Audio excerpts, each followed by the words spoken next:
Всем привет! Сегодня я пригласил очень известного человека в нашем городе, Евгений Прокопьев. Вы его знаете, наверное, как певца и ведущего на телеканале НВК Саха. Здравствуйте, дорогие телезрители. Да. Правда, мне уже года 2 или 3, наверное, не приходится произносить слово телезрители. Я сейчас больше произношу радиослушатели. Так вот, Эдвард и дорогие радиослушатели официально заявляют, что сейчас, ко всеобщему, так сказать, познанию, что я перешел работать на ГТРК Саха, на Радио России. Слушайте Радио России. И ты спросил, как называется этот вид бизнеса, Да. которым я занимаюсь. Да. Ты представил меня как ведущего, как исполнителя своих песен, да? Дорогие друзья, вот знаете, я знаю кучу таких людей, которые занимаются этим видом бизнеса. Они ведут мероприятия, они сочиняют песни, они записывают исполнителей, содержат свои студии.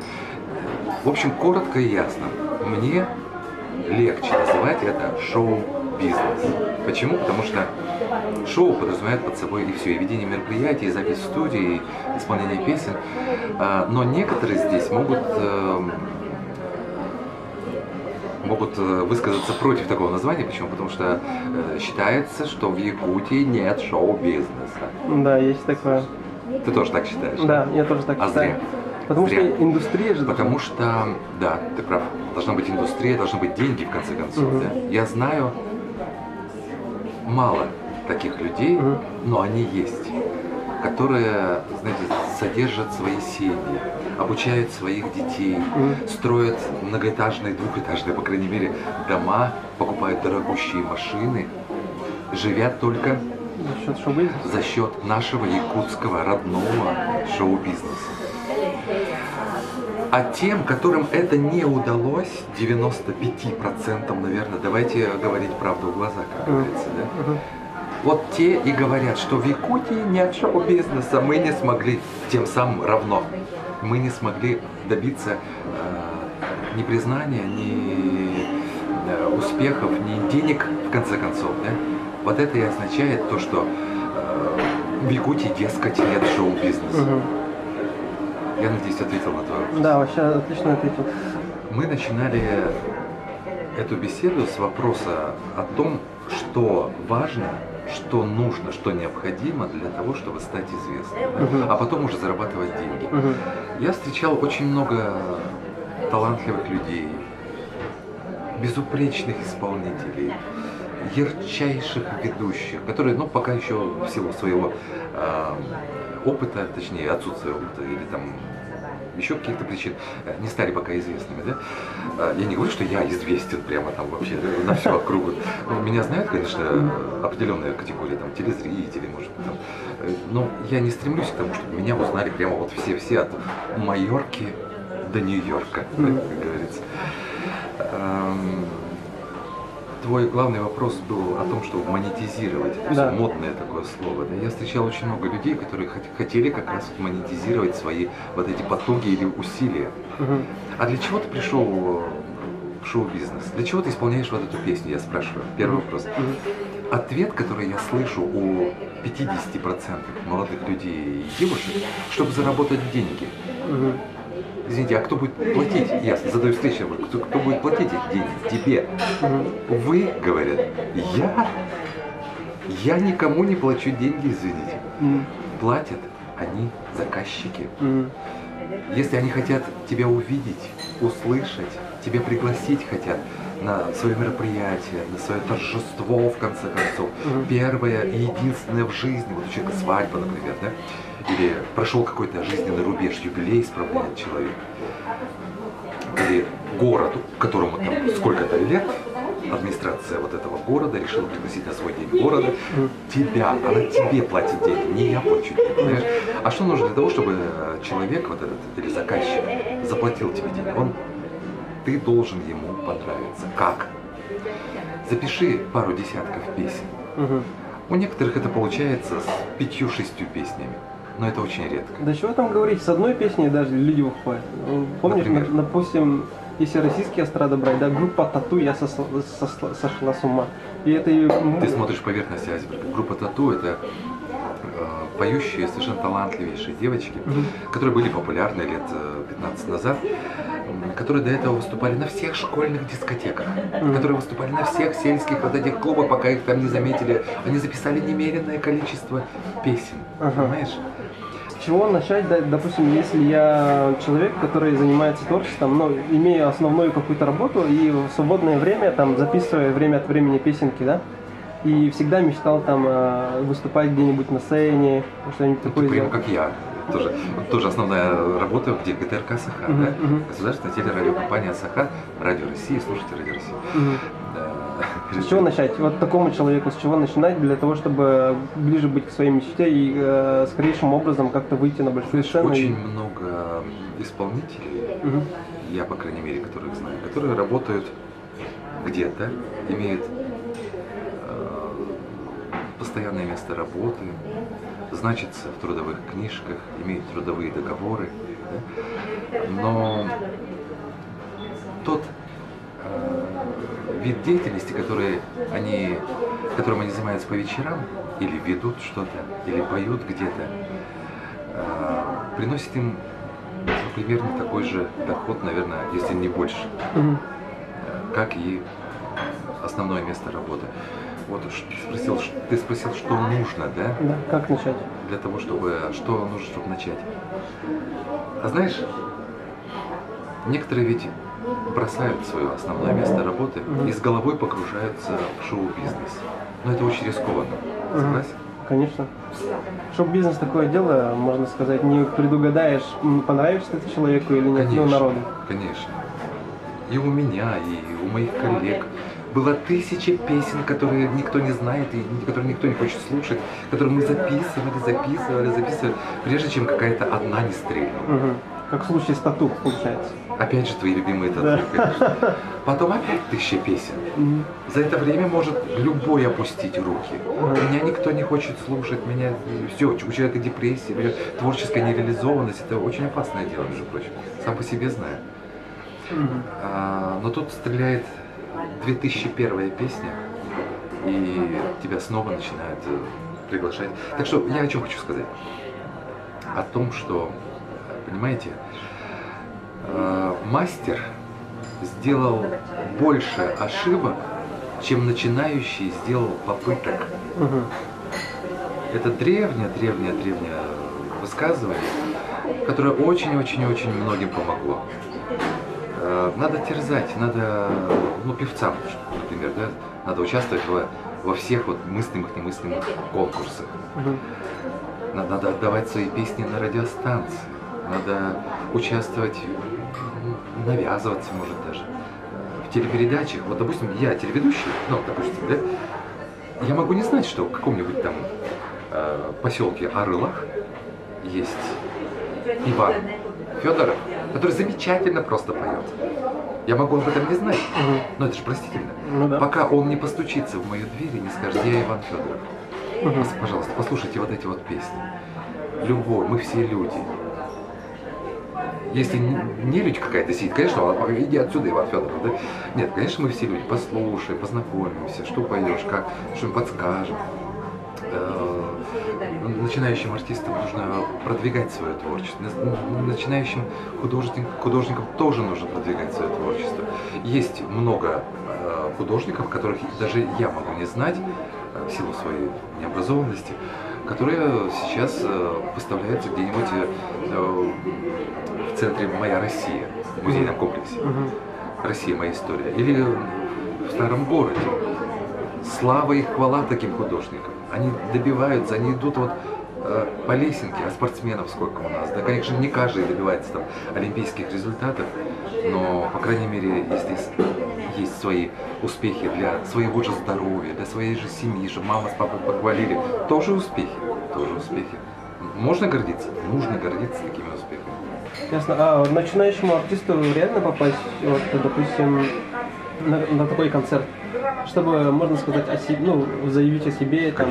Конечно. А для этого к тебе обращаться? Можно и ко мне, почему бы и нет. Или к тем организаторам, которые указаны, вот, например, в какой-то афише. Да? Или идет клич помочь ребенку.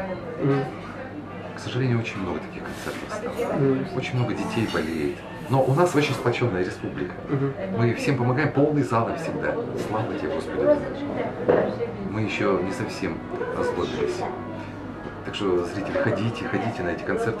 Вот, тем самым помогаете излечиться от недуга всяких маленьких нашим детишкам. Это, знаете, как тяжело, вот, особенно вести этот концерт, когда ты должен придать дух оптимизма, да, должен зарядить энергетикой вот этот зал, показать лучших артистов, быть в своей лучшей форме, да. А когда вот знаешь, что у ребенка очень тяжелая болезнь, или у молодого человека, или у девушки, это очень тяжело морально. Но, слава Богу, пока есть силы, мы справляемся. Ты что спрашивал до этого? Я уже честно сбился. Да, ты ответил уже на вопрос. В шоу-бизнесе, вот в частности, если ты исполнитель каких-то песен, да, певец, там же несколько видов заработка есть, да? То есть выступать на каких-то вечерах, ну, быть приглашенным артистом, либо же устраивать свои какие-то концерты сольные, да, либо же монетизировать с помощью вот, современных технологий, то есть чтобы твои песенки покупали через iTunes, там, ВКонтакте в том числе. Раньше проще было. Выпустил пластинку или кассету, да? Да. Продаешь в Нью-Йорке какая-нибудь там Шакира, исполнила песню, да, или Мадонна, да? Продала ее миллионным экземплярам. Миллион в кармане. 100 миллионным тиражом продала. 100 миллионов в кармане. Классно же. Сейчас, к сожалению, не продаются ни пластинки, ни диски. Сейчас есть попытки выкладывания в iTunes, но я что-то не наблюдаю особого ажиотажа, особой такой, знаете, загребание там денег каких-то, да, через iTunes. Я не знаю, может быть, я не прав, может быть. То есть, получается, в шоу-бизнесе все равно больше денег идет конкретно вот таких живых выступлений, На да? данный момент у якутского артиста, конечно, по количеству приглашений мы судим об артисте, о популярности артиста, о востребованности, да. Есть такие артисты, которые, вот я в начале нашей беседы говорил, что очень высокие гонорары у них, они могут сделать еще выше гонорары, их все равно приглашать будут. А нужно ли обладать какими-то знаниями, да, по маркетингу, по финансам, по вообще в бизнесе, да, по продажам, для того, чтобы заниматься именно творчеством, ну, шоу-бизнесом? Ну, знаешь, творческий человек и маркетолог, какой-то там меркантильный человек с суперматематическими способностями, да, это, наверное, две разные вещи. И, слава богу, для творческих людей в Якутии тут большая площадка для деятельности. Гораздо важнее считать свои доходы и расходы. Ну, если ты, допустим, бизнес все-таки же, шоу-бизнес, да, там есть тоже свои вложения. Естественно, на запись песни нужны деньги. На сведение твоего вокала и запись аранжировки тоже нужны деньги. На съемки клипа тоже нужны деньги. На какую-нибудь фотосессию там шикарную, где-то весь красивый такой, тоже нужны хорошие деньги. На запись слабенькой аранжировки нужны деньги чуть поменьше, но тоже нужны. На слабенькую запись твоего вокала, где ты там будешь как через патефон петь, да, тоже нужны деньги, но тоже поменьше. На запись какой-нибудь ерундовой фотосессии, где вот своим вот телефоном тебя это самое сфотографировал, тоже такие фотографы есть, и, к сожалению, есть. Тут нужны деньги, но поменьше, но нужны, все равно нужны. Это твои вложения. Вот сопоставь их с тем, что ты зарабатываешь. Вот в месяц сколько раз тебя пригласили, сколько ты заработал, сколько ты получил там вообще всего за свое творчество. Больше эта сумма или меньше все-таки? Если она меньше, то это повод тебе задуматься. Из-за чего она меньше? Ну, ясно. Ну, это все равно маломальские знания ведения бизнеса нужны. Плюс, минус, да. все. Знай вот только плюс и минус. Ясно. Ага. И тогда это тебе очень хорошо поможет. Не надо знать. А что можешь посоветовать тем людям, которые думают, да, заняться шоу-бизнесом или уже начали, и у них там, ну, получается, хотят выйти на там большую сцену каким-то образом, зарабатывать больше? Что можешь посоветовать? Самообразовываться. быть на голову выше, чем другие. В чем выше? Начиная от твоих волос, заканчивая твоей обувью. Начиная от твоего костюма сценического, заканчивая качеством фонограмм. И заканчивая твоим голосом, твоим взглядом и харизмой. Как ты выглядишь, какой у тебя голос, желает ли этот голос услышать. Много же артистов, которые, обладая хорошими, супер вокальными данными, когда видишь их воочию, есть такая вот некоторый диссонанс такой подсознание, да?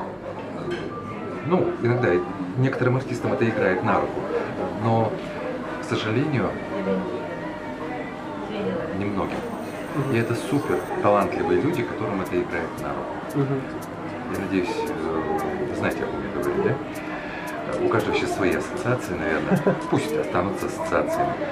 Так вот, некрасивого, не безголосого, да, который плохо одевается, человека с какими-нибудь там патефонными фонограммками середины 90-х, начала 80-х годов.